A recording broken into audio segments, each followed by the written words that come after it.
আৰু ইফালে আছে মেডিচিন। আজি দলগাঁৱৰ ফালে আহিছোঁ। দলগাঁও তো আমি রাস্তা পরে তো একটা টমটম আছে, তারপরে এই টমটমটা কইছে কই যাবা বুলি কইছে। আমি তো খারাপ দেখে আইছি না, কোনো যাবো বড়োটো অকণমান নাজানো, বড়োটো অলপ শিকবা লাগবে। তো কেতিয়া মানে বড়োটো শিকবা পাৰোঁ। লগ কেইটামানে লগে নাপাওঁ নহয়, ক'ত চব কামত সময় বেছি। তো দিবা লাগিলে অলপ বতৰটো ঠাণ্ডা, ৰ'দ চ'দ নাই।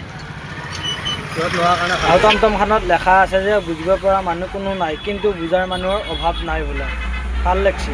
কাম কৰিব আহি গাড়ীত এনেকৈ বহি থাকিব লাগে। মই এখনত দেখা পালোঁ যে তেজ দি হ'লেও জাতি ৰক্ষা কৰিম, জয় আই অসম। আৰু এইফালে বৰষুণ দিবা ধৰিছে।